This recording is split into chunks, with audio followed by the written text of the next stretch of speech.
अखंड ज्योति नवंबर 2021। बच्चों में बोए सद्गुणों के बीज। अंग्रेजी साहित्य के प्रसिद्ध कवि विलियम वर्ड्सवर्थ की माई हार्ट लिफ्ट्स अप नामक कविता की एक प्रसिद्ध पंक्ति है, the child is the fire of man. इसका अर्थ है बच्चा आदमी का पिता होता है, या यूं कहें कि बच्चा मनुष्य का पिता होता है। इस उक्ति के माध्यम से कवि यह कहना चाहते हैं कि एक बच्चे में ही भविष्य का मनुष्य आकार लेता है।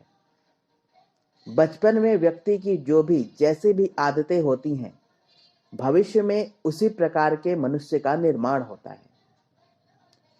वे इस कविता में स्वयं अपने बचपन की आदतों का जिक्र करते हुए कहते हैं कि मैं बच्चे के रूप में इंद्रधनुष को देखकर बेहद आनंदित महसूस करता था, और एक वयस्क के रूप में मैं अभी भी उसे देखकर उसी आनंद का अनुभव करता हूँ, और भविष्य में भी उसे देखकर मुझे वैसे ही खुशी प्राप्त हो सकेगी।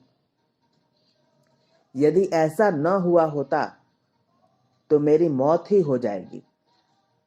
दरअसल कवि ने इस कविता में बचपन की आदतों, संस्कारों एवं व्यवहारों का मनुष्य पर पड़ने वाले प्रभावों का जिक्र किया है।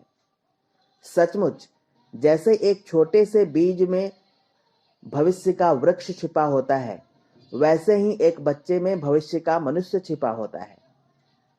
यदि बीज उन्नत किस्म का है तो उसका असर उस बीज से निकलने वाले वृक्ष पर पड़ेगा ही। सही जलवायु पाकर एक बीज से ही विराट वटवृक्ष निकल आता है। वैसे ही एक छोटे से नन्हे से नौनिहाल में बच्चे में से एक विराट व्यक्तित्व बाहर निकल आता है। एक नन्हे से नौनिहाल में ही भविष्य का वैज्ञानिक, चिकित्सक, अभियंता, अध्यापक, अभिनेता, नेता आदि छिपा होता है। एक नन्हे से बच्चे में ही स्वामी विवेकानंद, स्वामी दयानंद, महर्षि अरविंद, रमण महर्षि, युग ऋषि, परम पूज्य गुरुदेव जैसे विराट व्यक्तित्व बैठे होते हैं, जो भविष्य में प्रकट होते हैं, जो भविष्य में अपने विराट स्वरूप में प्रकट होते हैं, प्रस्तुत होते हैं। उसी प्रकार बचपन में बुरी आदतों, बुरे संस्कारों के धनी बच्चों को देखकर भी उनके अंदर छिपे भविष्य का मनुष्य का आकलन सहज ही होने लगता है। बच्चा एक ऐसी कली की तरह से है जो हजारों संभावनाओं का प्रतीक है। जैसे कली में फूल का भाग्य निहित होता है, वैसे ही भविष्य का मनुष्य अपने बचपन में ही आकार लेने लगता है।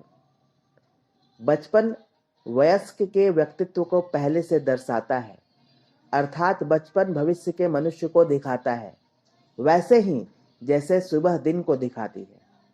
एक बच्चे का आचरण और व्यवहार उस बच्चे के अंदर विकसित हो रहे भविष्य के मनुष्य को दिखाता है। इस प्रकार का एक वयस्क मनुष्य बचपन की आदतों, विचारों, संस्कारों, मनोभावों आदि का परिणाम है, जिसे वह बचपन से ही विकसित करने लगता है।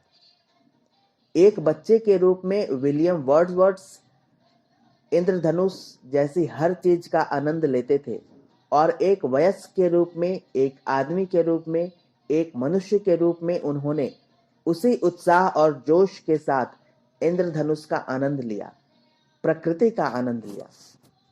अस्तु व्यक्ति जो भी बचपन में सीखता है, वह उसके साथ तब तक रहता है जब तक वह जीवित रहता है।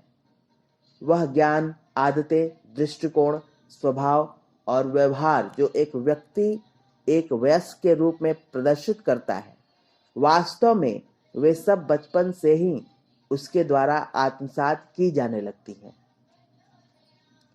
दुनिया के महानतम वैज्ञानिकों, साहित्यकारों, संगीतकारों, गायकों, योगियों, दार्शनिकों के जीवन पर दृष्टिपात करने पर उनके भविष्य की झलक स्वयं ही मिलने लगती है।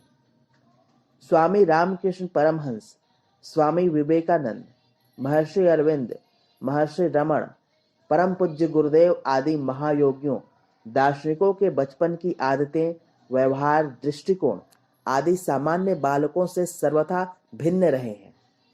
योग, ध्यान आदि आध्यात्मिक क्रियाओं में उनकी गहरी अभिरुचि उनके बचपन से ही परिलक्षित होने लगी थी। युग ऋषि परम पूज्य गुरुदेव बचपन से ही हिमालय को अपना घर बताते थे और वहां जाने की जिद भी करते थे। ऐसा इसलिए क्योंकि पूर्व जन्म के दिव्य संस्कारों के कारण व्यक्ति के बचपन से ही वे गुण दृष्टिगोचर होने लगते हैं। उन दिव्य गुणों संस्कारों को विकसित होने के लिए बस उपयुक्त वातावरण की आवश्यकता होती है। उसी प्रकार पूर्व जन्म के बुरे संस्कारों के कारण भी व्यक्ति बुरी आदतों, व्यवहार, दृष्टिकोण व विभिन्न प्रकार की बुराइयों के प्रति सहज ही आकर्षित होने लगते हैं। साथ ही बुरी संगति के कारण भी बच्चे बुरी आदतें सीखते हैं। ऐसी स्थिति में बच्चों को ऐसे वातावरण की आवश्यकता होती है जिसमें वे बुरी आदतों के प्रति आकर्षित न हो सकें। साथ ही उनमें अच्छी आदतों, संस्कारों के बीज बोए जा सकें। यह बिल्कुल वैसा ही है जैसे उर्वर भूमि में बीज सहज ही उगाते हैं, पर बंजर भूमि में ऐसा संभव नहीं होता। अतः उस बंजर भूमि को विशेष प्रयास से उर्वर बनाना होता है। उसी प्रकार एक अभिभावक को भी एक कुशल किसान की तरह बच्चों की बंजर मनोभूमि को उर्वर बनाकर उसमें सद्गुणों व शुभ संस्कारों, आदतों, अभ्यासों के बीज बोने पड़ते हैं और उसकी सिंचाई व देखभाल करनी पड़ती है। एक कुम्हार के हाथ में यदि गीली मिट्टी है तो वह उस मिट्टी को चाहे जो भी आकार रूप दे सकता है। उस मिट्टी को वह स्वामी विवेकानंद, महर्षि अरविंद की मूर्ति का रूप दे सकता है। उस मिट्टी को वह देवता या दानव कोई भी रूप प्रदान कर सकता है। पर मिट्टी के सूख जाने पर ऐसा कर पाना कहाँ संभव हो पाता है। बच्चा भी गीली मिट्टी के समान है। उसे मनचाहा आकार देना हो तो उसके बचपन में ही उसमें शुभ भावनाओं, विचारों, संस्कारों के बीज बोए जाने चाहिए। उसमें ईमानदारी, जिम्मेदारी, समझदारी और बहादुरी के बीज बोए जाने चाहिए। उसको करुणा, प्रेम, सेवा, संवेदना आदि मानवीय भावों को कहानियों, कथाओं, कविताओं, सत्संग, स्वाध्याय, वृत्त चित्रों व स्वयं के आचरण से भरा जाना चाहिए। घर परिवार के लोगों का आचरण कैसा है, इसका बच्चों पर विशेष प्रभाव पड़ता है। परम पूज्य गुरुदेव ने कहा है कि वाणी की अपेक्षा आचरण से दिया गया उपदेश अधिक प्रभावशाली होता है। जो हम बच्चों को सिखाते हैं उस पर बड़े स्वयं चलने लग जाए तो यह धरती स्वर्ग बन सकती है। बच्चों को यदि महानतम योगियों, दार्शनिकों, वैज्ञानिकों, देशभक्तों, क्रांतिकारियों की आत्मकथाएं, जीवनियां, नैतिक कहानियां आदि बचपन से ही सुनाई व दिखाई जाए तो उनके ऊपर निश्चित ही इनका अच्छा असर पड़ेगा। उन्हें बचपन से ही गीता, रामायण, महाभारत, उपनिषद, पुराण आदि ग्रंथों के प्रेरक प्रसंग सुनाए जाने चाहिए। इसे ही बच्चों में शुभ संस्कारों, विचारों, आदतों, व्यवहारों के बीज बोना कह सकते हैं। यही बीज आगे चलकर वृक्ष बन सकेंगे, वट वृक्ष बन सकेंगे। उदाहरण के लिए भारत के महानतम वैज्ञानिक व मिसाइल मैन के नाम से मशहूर भारत के पूर्व राष्ट्रपति डॉक्टर एपीजे अब्दुल कलाम ने बचपन में अपने पिता से ईमानदारी व समय की पाबंदी के गुण सीखे थे और उन्हीं गुणों ने उन्हें भविष्य में महान बनाया। इसी प्रकार महान योद्धा शिवाजी कम उम्र में ही अपनी मां से वीरता व सच्चरित्रता के गुण सीखे थे, जिसके कारण वे महान बन सके। ऐसे महान लोगों के उदाहरणों से इतिहास के पन्ने भरे पड़े हैं। एक बार आचार्य चाणक्य कहीं जा रहे थे कि तभी उनकी नजर कुछ खेलते हुए बच्चों पर पड़ी। उन छोटे बच्चों में एक बच्चा ऐसा था जो खेल में अन्य सभी बच्चों का नेतृत्व कर रहा था। वह एक शासक की तरह बच्चों को आदेश दे रहा था। चाणक्य ने उस बच्चे में भविष्य के एक कुशल शासक को पहचान लिया। बड़े होने पर वही बालक चंद्रगुप्त मौर्य के नाम से विख्यात हुआ। बच्चे गुलाब की तरह पूरी तरह खिल सके, इस हेतु हमें एक कुशल माली की भूमिका निभानी चाहिए। हमें उनकी सही देखभाल करनी चाहिए। हमारी एक आंख सुधार की तो दूसरी दुलार की होनी चाहिए। हमें उन्हें खिलने का पूरा अवसर व वातावरण प्रदान करना चाहिए। परम पूज्य गुरुदेव के शब्दों में कहें तो ऐसा हम बच्चों के शासक बनकर नहीं, अभिभावक बनकर ही कर सकते हैं। एक कुशल मूर्तिकार की तरह हम अपने बच्चों को मनचाहा रूप प्रदान कर सकते हैं। बच्चों के मित्र बनकर ही हम उन्हें मनचाहा आकार दे सकते हैं। बच्चों में दिव्य संस्कारों, विचारों का उनके जीवन पर कितना व्यापक असर होता है, इसको लेकर एक रोचक कहानी आती है। अपनी बहन इलाइजा के साथ एक किशोर बालक घूमने निकला। रास्ते में उन्हें एक किसान की लड़की मिली। वह सिर पर अमरूदों से भरी टोकरी लिए उन्हें बेचने बाजार जा रही थी।